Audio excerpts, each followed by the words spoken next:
할렐루야. 새벽에 나오신 여러분 주님 이름으로 환영합니다.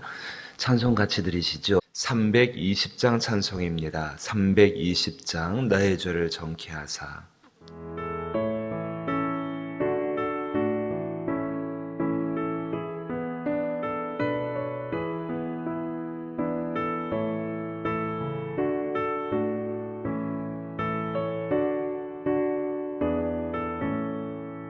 나의 죄를 정케 하사 주의 일꾼 삼으신 구세주의 넓은 사랑 항상 찬송합니다.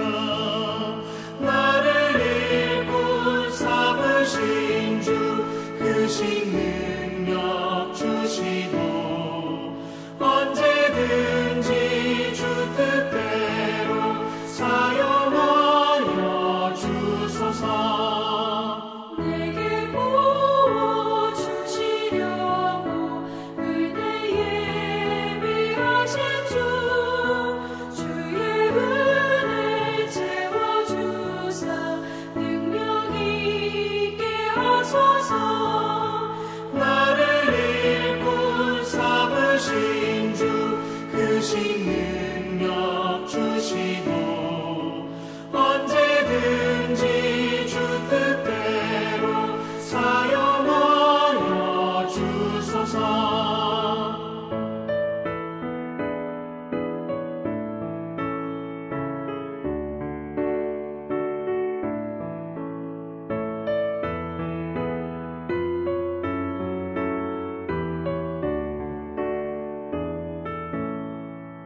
죄의 짐을 풀어주시 주의 능력 크도다.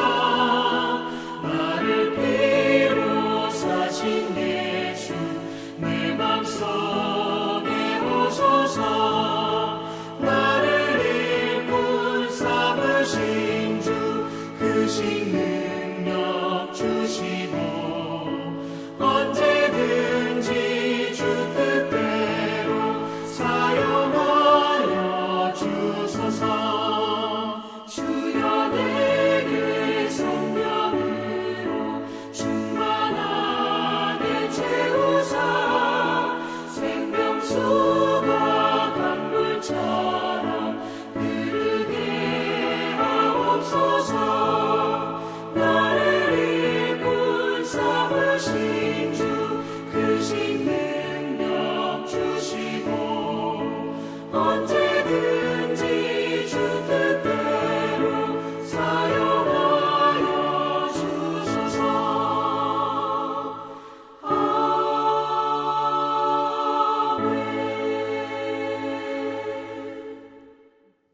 날마다의 삶 속에서 그리스도 예수를 바라보게 하시는 하나님 아버지, 바라볼 수 있는 은혜를 주심을 고맙고 감사합니다. 오늘 한날에 살아갈 때도 오직 주님과 함께 동행하며 그 사랑 안에 살며 딴 길로 가지 아니하게 하여 주옵소서. 주께서 부어주시는 성령의 은혜로 말미암아 항상 성령의 충만한 삶이 되게 하여 주옵시고, 특별히 그 안에 흐르는 생명수가 우리의 삶에, 우리의 영혼에, 우리의 삶의 모든 현실 속에 충만하게 흐르게 하여 주옵소서.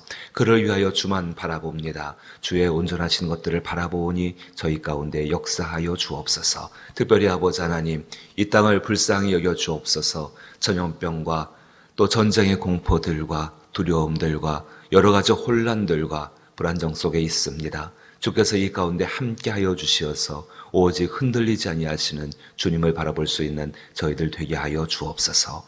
예수님 이름으로 기도하옵나이다. 아멘. 로마서 말씀입니다. 로마서 11장 오늘 13절부터 15절 말씀입니다. 로마서 10장 13절부터 15절까지 신약성경 253면에 해당하였고 한 절씩 읽으시고 마지막 절 같이 읽죠. 제가 먼저 13절 읽습니다. 누구든지 주의 이름을 부르는 자는 구원을 받으리라.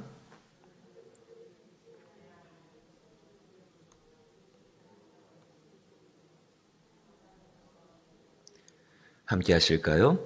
보내심을 받지 아니하였으면 어찌 전파하리요. 기록된 바 아름답도다. 좋은 소식을 전하는 자들의 발이요 함과 같으니라. 아멘. 예수님께서 하나님 아버지의 일이 무엇인가에 대해서 묻는 사람들에게 두 가지를 말씀하셨습니다. 한 가지는 하나님을 믿는 것이고 또 한 가지는 하나님의 아들을 아는 것이라고 이야기했습니다. 하나님의 일이 무엇인가? 하나님을 아는 것이고 한 가지가 하나님의 아들을 믿는 것이라고 요한복음에서 우리 가운데 말씀해 주어 계십니다. 하나님을 아는 것 그리고 믿는 것, 가만히 한번 이것을 우리 삶 가운데 적용시켜 보십시다. 정말로 우리 삶 가운데에서 복음을 전해 들었습니다. 그 복음으로 말미암아 하나님을 알게 되어졌습니다. 그리고 그것을 우리 가운데 받아들였습니다. 받아들이고 말미암아 그 가운데서 그것을 신뢰하게 되어졌습니다. 자, 듣고 나서 그것을 마음속에 받아들이고 그것을 신뢰하고 이제는 그것을 가지고 살게 되어졌습니다. 다시 한번 정리를 해보면요. 하나님을 아는 것과 그의 아들을 믿는 일인데 그 일이 우리 가운데 어떻게 하는가? 누가 복음을 전해줌으로 말미암아 태어나면서부터 정말 아무것도 알지 못한 사람이 복음을 들을 수는 없지요. 그 복음을 전해 들으면 말미암아 그것을 받아들였습니다. 그리고 그것을 신뢰했습니다. 그리고 신뢰한 것을 가지고 살아가게 되어졌습니다. 그게 사랑의 모습 아니겠습니까? 내가 누군가를 사랑한다고 한번 생각해 보십시다. 그럼 그 사람에 대해서 알아야 합니다. 안 다음에 그 사람을 마음속에 받아들여야 합니다. 그 다음에 그 사람을 신뢰하고 그 신뢰하는 행동을 가지고 살아가야 합니다. 물론 사람을 사랑한다는 것, 세상의 것을 사랑한다는 것은 그 세상의 것 자체가 변할 수밖에 없고 바뀔 수밖에 없는 것이기 때문에 우리 안에서 그 사랑 때문에 그 신뢰 때문에 흔들리지 않을 거야라고 바뀌지 않을 거라 생각했지만은 그것 때문에 바뀌는 것 때문에 흔들리는 것 때문에 실망시키는 것 때문에 상처를 받게 된다는 사실도 있습니다. 기대했던 것이 있습니다. 내가 그 사람을 나의 마음속에 내가 그 사실들을 내 마음속에 받아들였고 그것을 신뢰했는데 그것이 바뀌었을 때에 그것이 달라졌을 때 기대에 이르지 못했을 때에 얼마든지 상처를 받을 수 있고 얼마든지 괴로움을 겪을 수 있습니다. 그런데 우리 하나님은 변하지 않으시는 분이시지요. 그의 복음은 바뀌는 분이 아니시지요. 그의 말씀은 온 천지가 사라져도 1.1획도 변하지 않는 분이시고 하나님은 어제나 오늘이 동일한 분이라는 사실입니다. 그렇다면 우리가 받아들인 그 하나님에 대한 것은 정말 변하지 않는 것이 틀림없다는 것을 알고 있고 그 삶 가운데 살아갈 때에 오늘 13절 말씀 보니까는 어제도 말씀드렸지만은요. 누구든지 주의 이름을 부르는 자는 구원을 받으리라. 누가 이름을 부를 수 있겠습니까? 아무도 알지 못하는 사람, 내가 낯선 사람을 불러서 그 사람에게 도움을 받을 수 있겠습니까? 그럴 수는 없는 것 아니겠습니까? 신뢰하지 않는 상태에서 이름을 부른다고 한다면은 내가 그것에 대해서 그 사람이나 그 사실에 대해서 신뢰하지 않으면서 이름을 부른다는 것은 내 안에서 나를 속이는 행위밖에는 되지가 않습니다. 그런데 우리가 주의 이름을 부르는 사람은 구원을 받는다라고 말하고 있습니다. 어저께 이렇게 표현했지요. 하나님 도와주세요. 하나님 도와주세요. 주여 나를 도와주옵소서.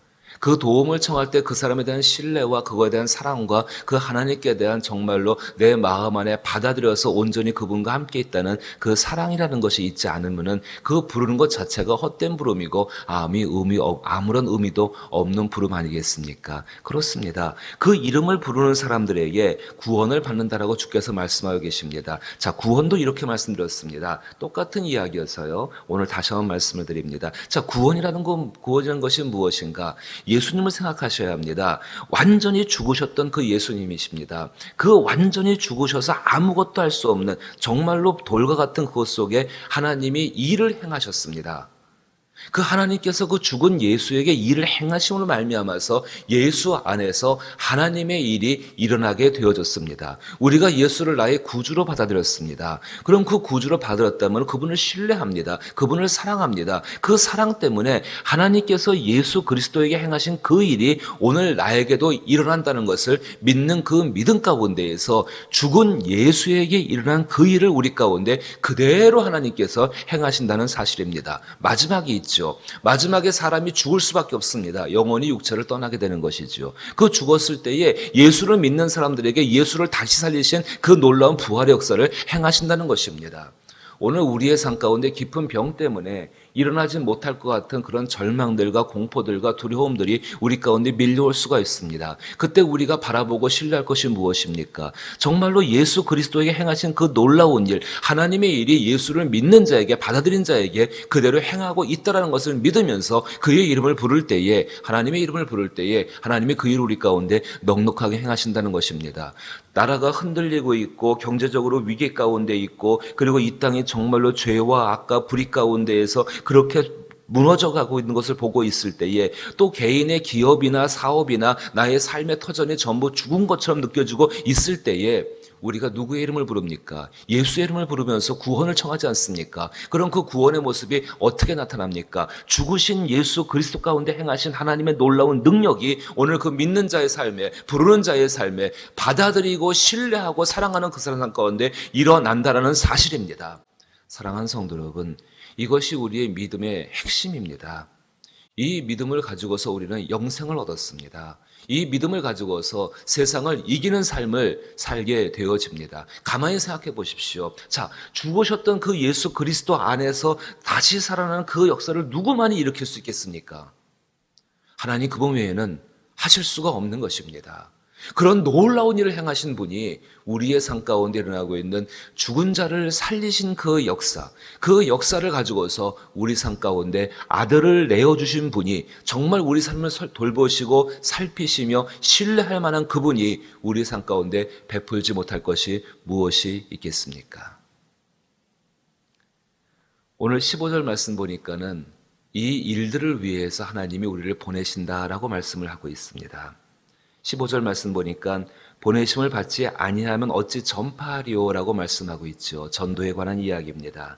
하나님께서 예수 그리스도를 통해서 행하신 일들을 계속 하시기 위해서 복음을 전파하게 하시고 그 삶을 살아가는 사람들을 통하여서 그 일을 행하게 하신다는 것입니다. 아주 단순하게 생각해 보십시다. 자, 하나님이 행하시는 그 좋고 선한 일, 그 복된 일이 다른 사람에게 일어나기 위해서는요, 사도 바울의 안타까움을 보십시오. 14절입니다. 그런즉 그들이 믿지 아니하는 일을 어찌 부르리요? 지극히 상식적인 이야기죠. 믿지 아니하는 사람을 어찌 부를 수가 있겠습니까? 듣지도 못한 일을 어찌 믿을 수 있겠습니까? 전파하는 자가 없이 어찌 들을 수 있겠습니까? 듣고서 믿어야 한다는 것입니다. 그 밑에 조금 더 내려오면 17절에 이렇게 이야기합니다. 그러므로 믿음은 들음에서 나며 들음은 그리스도의 말씀으로 말미암느니라. 사도 바울은 자기의 사랑하는 믿음의 아들 디모데에게, 영적인 아들 디모데에게, 너는 그래서 이 일을 위해서 하나님께 부름받은 사람들이기 때문에 이 일을 위해서 때를 얻든지 못 얻든지 항상 말씀을 전파하라고 그렇게 말씀을 권면을 하고 있는 것을 또한 디모데서 가운데에서 충분히 우리가 볼 수가 있습니다. 한날 우리가 어떻게 살 것인가를 생각해 보십시다. 분명히 우리는 하나님께 보내심을 받은 보내심을 받은 사람들입니다. 내가 보내심을 받았는가 안 받았는가, 내가 행하는 것과 내가 어떤 것을 가지고 생각한다면 도저히 답을 내릴 수가 없습니다. 하지만 우리는 분명히 하나님의 은혜 가운데 한날을 살게 하셨다는 것은 하나님의 일을 위해서 오늘 우리의 삶의 현실 가운데 보냄을 받은 사람들이란 사실입니다. 하나님의 일이 어떤 일입니까? 하나님을 아는 것과 믿는 것에 정말 그 일이 하나님의 일인데, 그 일이 어떻게 나타나고 있습니까? 죽은 자 가운데에서 그를 살리신, 나사렛 예수를 살리신 하나님 아버지의 일이 일어나기를 바라고 기대하고 그 일을 정말 지켜보고 있을 수 있는 것, 그 일을 위해서 보냄받았다는 것이지요. 이것이 우리 마음속의 중심에서 하나님의 성령이 깨우쳐 주시고 또 확신케 하시고 또 그것을 가지고 한날을 살아갈 수 있게 되기를 주의 이름으로 부탁을 드립니다. 어떤 일을 위해서 보내셨는가? 하나님 아버지의 일, 죽은 나사렛 예수 그리스도 가운데 행하신 그 놀라운 일이 우리의 삶, 나의 삶과 너의 삶 가운데, 그리고 이 공동체의 삶 가운데, 이 땅의 삶 가운데 그의 이름을 부르는 모든 사람에게 일어나게 하기 위해서 우리 가운데 부탁하신 것은 무엇입니까? 믿으면서 그것을 전파하라는 것이죠.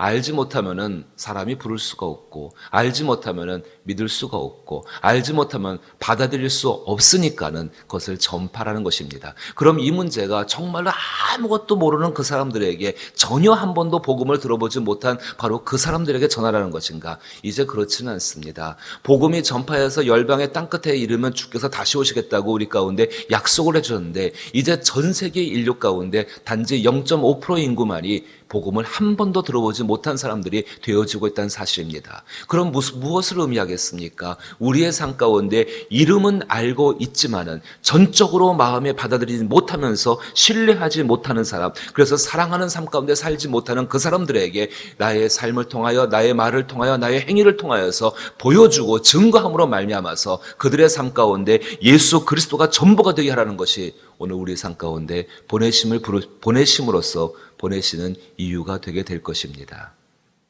가족들을 위해서 기도하실 것입니다. 그들의 삶 가운데 어떤 일이 일어나기를 기도하십니까? 저는 이렇게 부탁드리고 싶습니다. 죽은 나사렛 예수 가운데 행하신 아버지 하나님의 사랑으로 말미암아, 그 은혜로 말미암아 저들의 삶 가운데에도 그 일이 일어나게 하여 주옵소서. 여러분의 사업을 위해서, 여러분의 경영을 위해서, 이 나라를 위해서 또한 기도할 것입니다. 어떤 일을 기대하시면서 기도하십니까? 주여, 진실로 죽었던 나사렛 예수 가운데 행하신 하나님의 일, 복음의 일이 일어나게 하여 주옵소서. 하나님은 그 일을 행하시고 우리를 또 그 일 가운데 보내시는 줄로 믿습니다. 정말 그 일은 무너지는 일이 아닙니다. 그 하나님의 사업은 결코 실패하는 사업이 아닙니다. 그래서 우리를 그 가운데 부르셨기에 오늘도 기도함으로 그 일을 행함으로 말미암아 하나님의 일에 동참하고 복음을 전하는 자, 그 뒤를 보십시오. 기록된 바 아름답도다. 좋은 소식을 전하는 자들의 발이여 함과 같은 이 복된 삶이 될 수 있기를 주의 이름으로 축복합니다. 주기도문으로 예배 마칩니다. 하늘에 계신 우리 아버지여, 이름이 거룩히 여김을 받으시오며 나라의 임하옵시며 뜻이 하늘에서 이룬 것 같이 땅에서도 이루어지이다. 오늘날 우리에게 일용할 양식을 주옵시고 우리가 우리에게 죄 지은 자를 사하여 준 것 같이 우리 죄를 사하여 주옵시고 우리를 시험에 들게 하지 마옵시고 다만 악에서 구하옵소서. 대개 나라와 권세와 영광이 아버지께 영원히 있사옵나이다. 아멘.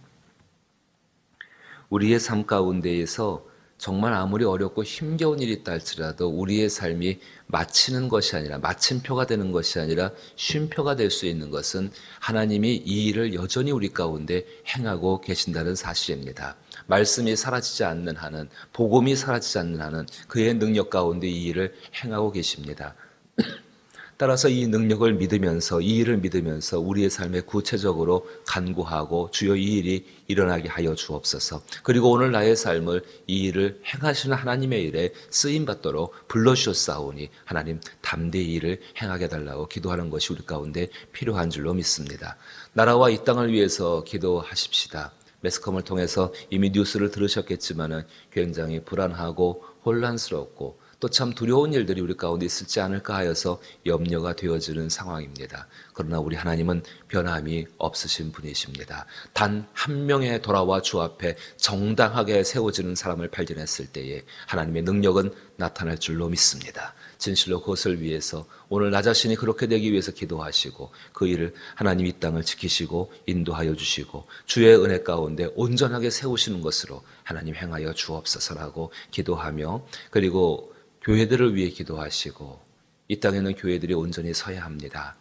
사랑하는 예사랑교회에 기도하실 때는 4대 목표를 위해 기도하시며 특별히 병들고 약한 분들, 또 구원을 받아야 할 영혼들을 향해서 복음은 끝없이 전파되게 하여 주옵소서. 함께 기도하십니다.